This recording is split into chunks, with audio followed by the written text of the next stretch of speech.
আবার আজকে বলা হচ্ছে, এখনো বলা হচ্ছে জামাত ক্ষমা চাইতে হবে। কথার কথা, ক্ষমা চাবে কেন? ক্ষমা চাইতে হবে না, No, no, তারা ক্ষমা চাওয়ার দিকে এগোচ্ছে। দরকার নাই। আপনি এখানে কি বলা রাখেন, হচ্ছে বিচার করতে হবে, না, রাখেন, আমার কথা শেষ করতে দেন। না, আপনি তো আপনি যেটা বললেন যে চাইতে হবে সেটা বলে নাই, কিন্তু 71 প্রশ্নে ভুল স্বীকার করার দিকে এগোচ্ছে। রাইট রাইট, হ্যাঁ। আপনি ভুল স্বীকার করলে মাপ। হুম। আমার কথাটা কিন্তু ওই জায়গায়, হ্যাঁ। ভুল স্বীকার করলে মাপ। কেন? অপরাধ করছে না? আপনি এত লোক হত্যা করছেন, এত লোকের ইজ্জত গেছে, বলা হচ্ছে আমি ভুল স্বীকার করলে মাপ। মানে কি? কি মানেটা দাঁড়ায় কি? পরিষ্কার বিচার করবেন, তাহলে তো হয়েছে। কোথায় বিচার হয়েছে? যদি বলেন বিচার হয়ে গেছে, তাহলে আবার মাপ কিসের? আপনি একদিকে থাকতে হবে, কিন্তু বি প্র্যাকটিক্যাল। বিচার হয়েছে কয়েকজনের, কিন্তু দলগতভাবে তাদের মাপ চাওয়ার একটা কথা তাতে বলেছে। মাপ, কালকে সকালে আওয়ামী লীগ তো মাপ চাবে, তখন কি করবেন? বিচার করবেন, মাপ হয়ে যাবে? আমি বুঝি না, আপনি এত বড় অপরাধ মাপ হয় কেমনে? 30 লক্ষ শহীদ, 2 লক্ষ মাপনের সম্ভ্রম হারাইছে বলা হচ্ছে, সেটা আমি বলবো যে আমার ভুল হয়েছে, মাপ। আর ইন এডিশন কি এক হইলো মাপ, আবার তাদের ঘরে যে নাতি হয়েছে সে কি রাজাকার? কোথায় আছেন আপনি? তার জন্মই তো বাংলাদেশে। আর আজকে যারা বিচার করতে চায় স্বাধীনতার পক্ষের শক্তি, তাদের জন্য পাকিস্তান।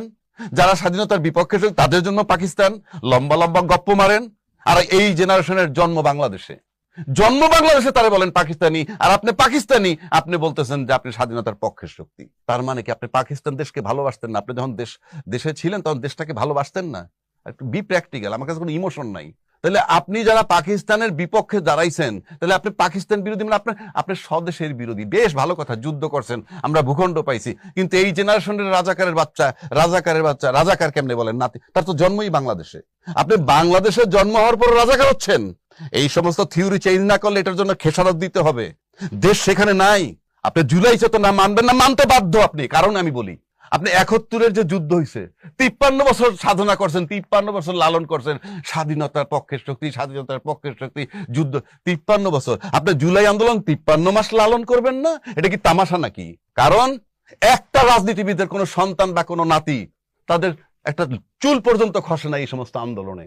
রাজকীয় জীবন যাপন করছেন, এবং টোটালটা বিজনেসবিহীন টাকা পয়সায় আপনারা বড় বড় কথা বলেন। আপনি আবার যদি আন্দোলন হয়, এখন সব দল বলতেছে, দায়িত্বশীল দলও বলতেছে, ফেব্রুয়ারিতে যদি নির্বাচন না হয় তাহলে এই অঞ্চলে আঞ্চলিক শান্তি বিঘ্নিত হবে। আপনি জানেন, সবকিছু বুঝতেছেন, তারপর আপনি ঐক্যমত্যে আসতে পারতেছেন না কেন?